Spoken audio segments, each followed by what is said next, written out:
कहानी की शुरुआत होती है 2157 में। एक आवाज कहती है कि धरती ने युद्धों और अकालों को भुला दिया है। प्रकृति ने फिर से जीवन पाया है। दवा ने जानलेवा बीमारियों पर काबू पा लिया है। मानवता अनजाने ग्रहों की खोज कर रही है और अंतरिक्ष में परग्रही जीवन की तलाश के लिए ताकत, साहस और अच्छाई में विश्वास रखने वाले छात्रों पर भरोसा कर रही है। एक युवा लड़का जिसका नाम मैक्स है, एक और उड़ान भरता है। अचानक उसका अंतरिक्ष यान एक उल्का द्वारा क्षतिग्रस्त हो जाता है और उसे एक अनजाने ग्रह पर आपातकालीन लैंडिंग करनी पड़ती है। मैक्स बाहर निकलता है और तुरंत उसका शटल विस्फोट कर जाता है। उसे बिना बातचीत के छोड़ दिया गया, लेकिन वो निराश नहीं होता और सबसे पहले ये तय करता है कि हर तरीके से उस ग्रह की जांच करेगा जो धरती से मिलता जुलता है। अंतरिक्ष यात्री को उम्मीद है कि उसे यहाँ मदद मिलेगी और शायद कोई संचार प्रणाली भी मिलेगी, लेकिन एक स्थानीय निवासी उसे जंगल में पकड़ लेता है।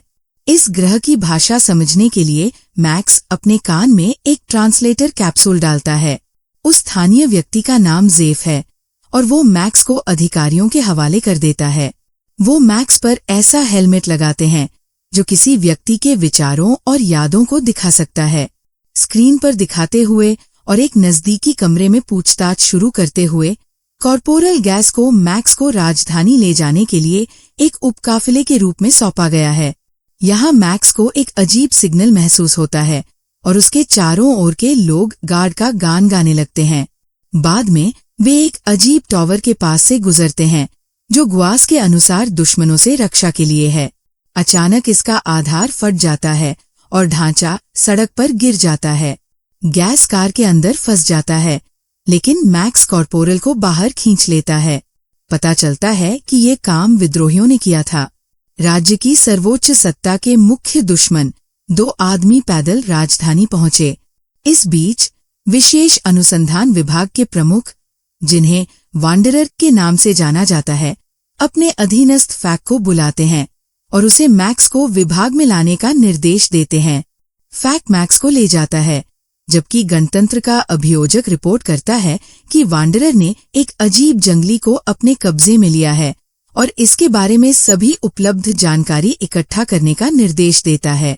फिर टावरों को सक्रिय करने का समय आ जाता है और हर कोई अपने अपने तरीके से तैयार होता है। प्रोसिक्यूटर बाथरूम में जाता है और अपने दांतों के बीच एक खास डंडा पकड़ लेता है।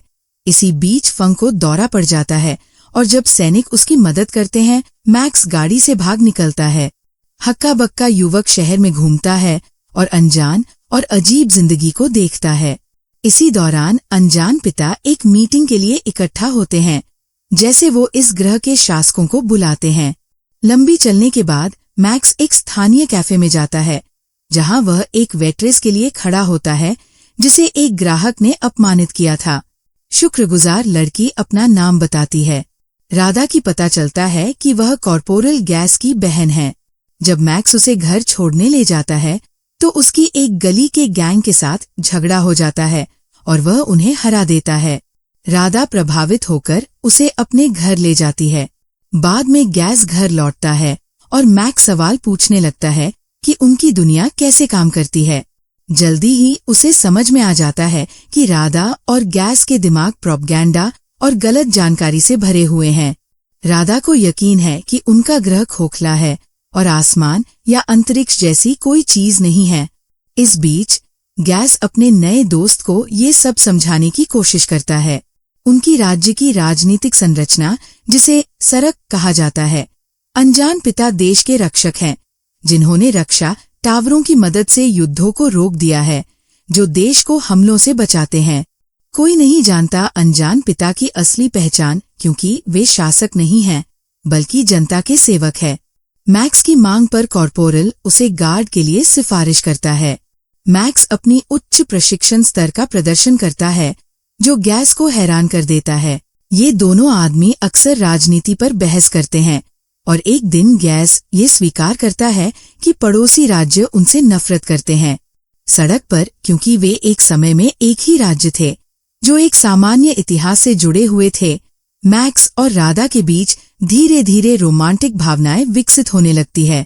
वे अक्सर टहलने जाते हैं और मैक्स उसे अपने गृह ग्रह पृथ्वी के बारे में बताता है और इस बात का अफसोस करता है कि उसके माता पिता मानते हैं कि वह मर चुका है।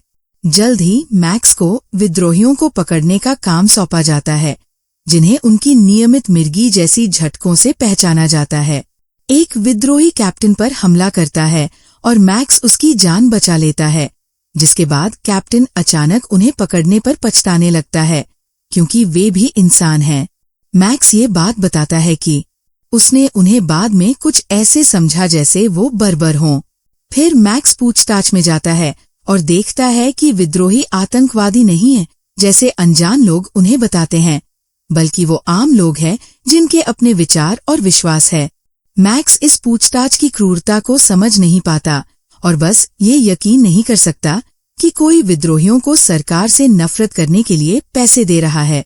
इसी बीच फैक वांडरर को रिपोर्ट करता है कि उसने बर्बर को ढूंढ लिया है, जबकि गैस और मैक्स को गार्ड के कप्तान के पास बुलाया जाता है, जो मैक्स को गिरफ्तार किए गए व्यक्ति को खत्म करने का आदेश देता है। रेबल्स मैक्स उन लोगों को फांसी के लिए जंगल में ले जाता है, लेकिन जल्दी ही वह कमांडिंग ऑफिसर के पास लौट आता है। अपना सामान और हथियार छोड़ देता है, क्योंकि उसने गिरफ्तार किए गए रेबल्स को छोड़ दिया है और वहां से चला जाता है। मैक्स दुनिया के असली और सही आदेश के बारे में बातें करने लगता है, जो पृथ्वी पर मौजूद है। इसके जवाब में कप्तान मैक्स को गोली मार देता है और गैस को रिपोर्ट लिखने का आदेश दिया जाता है। इस बीच अनजान पिता पड़ोसी राज्यों पर हमले की चर्चा कर रहे हैं। अभियोजक युद्ध शुरू करने की वकालत करता है और मुख्य पिता उन्हें योजना बनाने का आदेश देते हैं। एक बहाने के तौर पर इस दौरान एक टावर पर हमले का बहाना बनाते हैं। मैक्स का शव विद्रोहियों के बीच में मिलता है। उनमें एक डॉक्टर है जो हैरान है, क्योंकि सभी नियमों के मुताबिक मैक्स को मर जाना चाहिए था। वो बताता है कि अनजान पिता एक साजिशकर्ताओं का समूह है जो सत्ता पर काबिज हो गए हैं और डेंटर्स को खत्म कर दिया है, जिससे जनता का ध्यान गरीबी और भ्रष्टाचार से हट गया है। टावर खास प्रकार की विकिरण का प्रसार करते हैं जो गरीब लोगों को हिप्नोटाइज कर देता है। हालांकि उनमें से ज्यादातर को इसका एहसास नहीं होता, लेकिन एक अल्पसंख्यक है जिसमें विद्रोही शामिल है। अत्यधिक दर्द सहते हुए ट्रांसमीटर पूरे देश में दिन में 2 बार सक्रिय होते हैं, जिससे लोग पागल हो जाते हैं और मरने लगते हैं। मैक्स को अपने लोगों में से एक माना जाता है और उसे एक ऑपरेशन के लिए ले जाया जाता है ताकि टावर को बर्बाद किया जा सके, जो एक गद्दार के जरिए अभियोजक द्वारा आयोजित किया गया है। गोलियों की बौछार के बीच मैक्स ट्रांसमीटर की ओर बढ़ता है और उसे उड़ा देता है, लेकिन विद्रोही दस्ते की बर्बादी होती है। मैक्स राधा के अपार्टमेंट में शरण लेता है, जहां वह टावर के बारे में जो कुछ भी उसने सीखा है सब बताता है। गास इस पर विश्वास नहीं करता और सुझाव देता है कि मैक्स को वापस अपने पास लौट जाना चाहिए। घर जाकर राडा को अपने साथ ले जाता है, लेकिन उसी समय गार्ड्स अपार्टमेंट में घुस आते हैं और पुरुषों को गिरफ्तार कर लेते हैं। मैक्स को एक जेल में डाल दिया जाता है, जहां उसे एक स्थानीय जे द्वारा पहचाना जाता है, जो खुद एक विद्रोही है। मैक्स जे को टावर के नष्ट होने और विद्रोही दल के नुकसान के बारे में बताता है। इसी बीच वांडरर अभियोजक से कहता है कि मैक्स को उसे सौंप दें, लेकिन अभियोजक इसके बदले में और सटीक ट्रांसमीटर के विकास को रोकने की मांग करता है, क्योंकि उसे डर है कि उसका राज सामने आ जाएगा, क्योंकि उसकी प्रतिक्रिया रेडियो के प्रति उसी तरह की है। बागियों का मतलब है कि वो भी एक वंशज है। बाद में मैक्स और दूसरे मृत्युदंड पाए हुए कैदियों को युद्ध के बचे हुए रोबोट्स के दक्षिणी सीमा को साफ करने के लिए भेजा जाता है। इसी दौरान अभियोजक को पता चलता है कि मैक्स इमिटर्स के प्रति प्रतिरक्षित है। वो वांडरर के साथ किए गए समझौते को तोड़ने का फैसला करता है और अगले दिन मैक्स को उसके पास लाने का आदेश देता है। मैक्स बागियों को ये समझाने की कोशिश करता है कि उन्हें टावरों को एक एक करके नहीं, बल्कि उस केंद्र पर हमला करना चाहिए जहां से सिग्नल आ रहा है। बेहद गुस्से में आ जाता है और बताता है कि टावर किसी और काम के लिए हैं। डेंटर्स की पहचान करना, वे लगातार सक्रिय रहते हैं, सिर्फ दिन में 2 बार नहीं। टावरों से निकलने वाली रेडिएशन लोगों की सोचने समझने की क्षमता छीन लेती है, लेकिन ये उन्हें ये मानने पर मजबूर कर देती है कि जो कुछ भी अखबार, रेडियो, टीचर और उपदेशक कहते हैं वो सच है। लोग किसी भी चीज पर विश्वास कर सकते हैं, बस विद्रोही ही इसे समझते हैं, क्योंकि रेडिएशन उन्हें हिप्नोटाइज नहीं करती बल्कि केवल भयानक दर्द देती है। ज़ेप आगे कहता है कि दक्षिण में ऐसे म्यूटेंट हैं जो रेडिएशन से प्रभावित नहीं होते, लेकिन उनका इंसानों से कोई लेना देना नहीं है।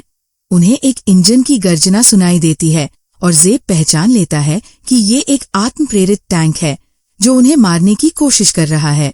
मैक्स टैंक की तरफ दौड़ता है, अंदर चढ़ता है और ऑटोमेटिक कंट्रोल सिस्टम को डिसेबल कर देता है। फिर वह अपने दोस्तों को बताता है कि वह दक्षिण की तरफ जा रहा है, साथियों को खोजने और सीमा पर टावरों को नष्ट करने के लिए। मिलिट्री टैंक को रोकने की कोशिश करती है और उनमें से मैक्स गैस को पहचान लेता है जो उसे बंदी बना लेता है। मैक्स रास्ते में बैरिकेड्स को तोड़ता है और गैस को इस ग्रह की असली स्थिति के बारे में बताता है और गैस को यकीन हो जाता है। उसकी सटीकता तब होती है जब वह तय समय पर टावर की रेंज से बाहर होता है और उसे रेडिएशन का एहसास नहीं होता। जब उसे पता चलता है कि वह इस पूरे समय सरकार का एक कठपुतली रहा है तो वो गुस्सा हो जाता है, लेकिन मैक्स उसे शांत करने की कोशिश करता है और याद दिलाता है कि उसके जैसे 40 मिलियन लोग हैं और इसी के लिए उसने ये विद्रोह शुरू किया। एक रुकावट के दौरान उन सीढ़ियों के निवासियों को, जिन्हें म्यूटेंट कहा जाता है, टैंक के पास आते हुए देखा जाता है। वे शांति से व्यवहार करते हैं और यात्रियों को खाना पेश करते हैं। लड़के इन जमीनों के शासक की ओर बढ़ते हैं। गरीबी और जनसंख्या की दयनीय स्थिति के बारे में बताया जाता है कि पिछले युद्ध के बाद यहाँ रहना खतरनाक है, लेकिन इन लोगों के पास जाने के लिए कोई और जगह नहीं है। मैक्स अपने नेता ड्यूक को सलाह देता है कि अनजान बापों के खिलाफ विद्रोह शुरू करें, लेकिन म्यूटेंट शारीरिक और नैतिक रूप से इस उठ खड़े होने के लिए बहुत कमजोर है। म्यूटेंट सुझाव देते हैं कि लोग आइलैंड साम्राज्य से मदद मांगे, हालांकि इसके लिए उन्हें प्रदूषित भूमि से गुजरना होगा। इसलिए ड्यूक उन्हें एक पुराना बमवर्षक उपहार में देता है और लोग आसमान में उड़ान भरते हैं। फ्लाइट के दौरान बमवर्षक टावरों से निकलने वाली रेडिएशन के संपर्क में आता है और गैस मैक्स के प्रति पूरी तरह से समर्पित हो जाता है, उसे पायलटिंग करने से रोकता है। मैक्स नियंत्रण बनाए रखने की कोशिश करता है और बमवर्षक एक टावर से टकरा जाता है। अचानक गैस अपने फैनाटिक से बाहर आता है। उसे याद नहीं रहता कि उसने क्या किया। हालांकि उनका विमान पुराने युद्ध से बचा हुआ स्वचालित एंटी एयरक्राफ्ट डिफेंस सिस्टम द्वारा गिरा दिया जाता है। गिरा हुआ बमवर्षक समुद्र में क्रैश हो जाता है, लेकिन मैक्स और गैस भागकर किनारे तक पहुंच जाते हैं। किनारे पर वे एक छोड़ी हुई पनडुब्बी मिलती है और मैक्स अंदर जाने का फैसला करता है। उसी समय शहर में वकील राधा को अपने पास लाने का आदेश देता है और उसके आदमी उसे सड़क से खींच ले जाते हैं। वह खुद को मैक्स का दोस्त बताता है और राधा को अपनी भागने की रिकॉर्डिंग दिखाता है, लेकिन वह उस पर विश्वास नहीं करती और वकील की मदद करने से मना कर देती है। राधा को जेल में डाल दिया जाता है। इस बीच गैस अपने दोस्त का इंतजार करते हुए पनडुब्बी की ओर तैरता है, जहां उन्हें कैदियों पर किए गए भयानक प्रयोगों के सबूत मिलते हैं। नियंत्रण कक्ष में बैठकर गैस अपने देशवासियों के सामूहिक हत्या के वीडियो रिकॉर्डिंग्स देखता है, जो आइलैंड साम्राज्य के प्रतिनिधियों द्वारा की गई थी, जिनसे वो मदद मांग रहे थे। गैस इस बात से हैरान है कि ये दानव उसके देश में घुसपैठ कर सकते हैं। ये साफ हो जाता है कि साम्राज्य के साथ गठबंधन करना कोई विकल्प नहीं है। गैस और उसके दोस्त किनारे पर लौटते हैं, जहां उन्हें एक तटीय गश्ती टीम मिलती है। पता चलता है कि पड़ोसी राज्य के साथ युद्ध छिड़ गया है और जैसे ही अधिकांश कैदियों को मोर्चे पर भेजा जाएगा, द वांडरर भी इसी बीच में है। मैक्स को अपनी विभाग में लाने की चाहत में इंजीनियर्स राडा की एस्केप के बारे में वह इस बात पर अफसोस जताता है कि युद्ध ने उसकी सभी योजनाओं को बिगाड़ दिया है और फैक को ये काम सौंपता है कि वो मैक्स को ढूंढकर वापस लाए, ये स्वीकार करते हुए कि उसे मैक्स से डर लगता है। इस बीच मैक्स और गैस को फ्रंट पर भेजा जाता है, जहां वे अपने कमांडर जेफ से मिलते हैं, जो गार्ड का कैप्टन होता है और जो आने वाले फैक को पृथ्वीवासी सौंपने से मना कर देता है। लड़के पुराने टैंकों में युद्ध के लिए भेजे जाते हैं, लेकिन जब फैक आखिरकार मैक्स को ढूंढ लेता है तो मैक्स मना कर देता है। अपने दोस्तों को छोड़कर ऑफिसर को चौंका देता है, उसे उनके टैंक में फेंक देता है। लड़ाई शुरू होती है, लेकिन मैक्स अपने वाहन को युद्ध क्षेत्र के दूसरी तरफ ले जाता है। गैस अंधेरे में उसकी बात मानता है, विकिरण के प्रभाव में आकर, और उनके बेहोश दोस्तों को बाहर खींच लेता है, जिसे कप्तान देखता है। गैस अपने शरीर को ढाल के रूप में पेश करता है जब कप्तान मैक्स को डिजर्शन के लिए खत्म करने की तैयारी करता है, लेकिन घायल मैक्स अपनी आखिरी ताकत इकट्ठा करता है और कमांडर को मार देता है। मैक्स अपने दोस्त के लिए शोक मनाता है, लेकिन अब बेहोशी से होश में आए फैक से राडा का नाम सुनकर सहमत हो जाता है। बात खत्म होने के बाद वांडरर के साथ सहयोग करो।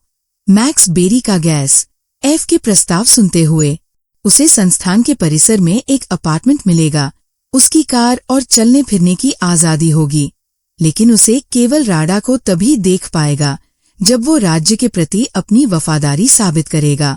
इस बीच अभियोजक वांडरर के विभाग की ओर बढ़ता है, जहां वह धोखे से मैक्स से मिलता है।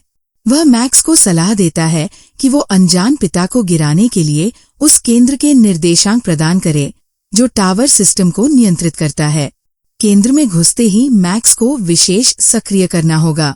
रेडिएशन से डिप्रेशन की लहरें फैलेंगी, जो देश के सभी लोगों को, यहाँ तक कि सेना को भी दबोच लेंगी। फिर मैक्स को अनजान पिता को खत्म करना होगा। इसके बाद वह राज्य का शासक बन जाएगा और राधा को आजाद करेगा, जो भटकने वालों के हाथ में है। अभियोजक उसकी सलाहकार के रूप में काम करेगा। मैक्स जेफ को अपने साथ लेता है और मिशन पर निकलता है। वह केंद्र पहुंचता है और अपने साथियों को आदेश देता है कि अगर वो वापस नहीं आया तो बम को ट्रंक में उड़ा दें। वह अंदर आसानी से पहुंच जाता है, लेकिन उसे गार्ड्स रोक लेते हैं। जैसे ही मैक्स लिफ्ट के पास पहुंचता है, वो उन लोगों को बेहोश कर देता है, लेकिन वो लोग जल्दी ही होश में आ जाते हैं और उसका पीछा करने लगते हैं। मैक्स कंट्रोल सेंटर पहुंचता है और पूरे देश में डिप्रेशन मोड एक्टिवेट कर देता है। वांडरर देखता है कि लोग जमीन पर गिर रहे हैं और कंट्रोल सेंटर की तरफ दौड़ता है। इस बीच मैक्स बम लेने लौटता है, उसे बिल्डिंग के अंदर रखता है और ट्रिगर कर देता है।